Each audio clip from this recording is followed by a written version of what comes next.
Kung akala mo healthy ka pag lahat ng kinakain mo healthy at marami ka pang food supplement, nagkakamali ka.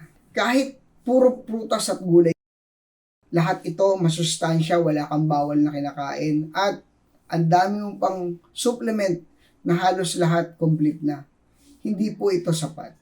Bakit? Ang galing po ng Panginoon eh. Create niya tayo sa mundo kasama lahat para mabuhay tayo ng tama. Totoo naman, nutrition yung kailangan ng katawan natin. Yan yung bumubuhay, nagpapatakbo, nagpapalakas sa katawan natin. Pero ang tanong, paano ito ma-absorb ng katawan kung hindi natin kinukumpleto yung lifestyle natin? Marami nga tayong pambili na masasarap na pagkain na masustansya, food supplement, yung hangin na magsisirculate sa katawan natin, artificial, palagi kang nasa aircon. Hindi po ito sapat. Kailangan natin ng natural na hangin.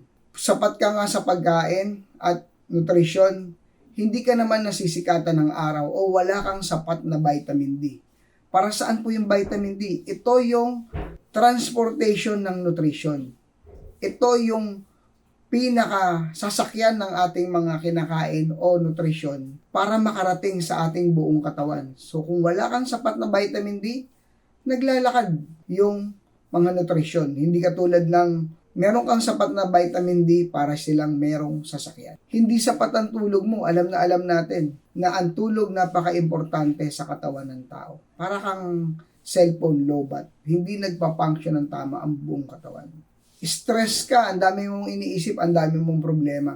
Paano makocommand ng brain yung nutrition na kinakain mo? Ang center of command natin ay yung brain. Siya yung nag-uutos sa buong katawan. So, paano ma-absorb ng katawan ng tama yung mga nutrition na pinapasok mo kung palagi kang stress? Wala kang sapat na exercise, poor yung blood circulation mo.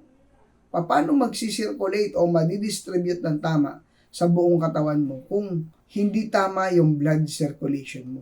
Kumpleto ka nga sa lahat. Hindi ka naman nag-exercise o mag-exercise ka kung kailan mo lang gusto. Yung tubig natin, alam naman natin yung tubig na iniinom natin noon ay masustansya. Punong-puno ng nutrisyon, ng electrolytes. Ang tubig ngayon, wala ng nutrisyon. Bakit? Dumaan na lahat sa process.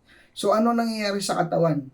Pag ininom mo, ilalabas din. Hindi na i-stay sa katawan natin, hindi na nahahawakan ng katawan. Ang nangyayari, lumalapot yung dugo. So nakokompromise pa rin yung proper blood circulation. Kaya nga dapat yung iniinom natin tubig may electrolytes, nilalagyan natin ng rock salt. So, ngayon kung hindi mo naiintindihan, hindi bukas yung isipan mo, hindi mo talaga magagawa yung healthy lifestyle. Kung dyan ka lang nakasandal sa lahat ng kinakain mo.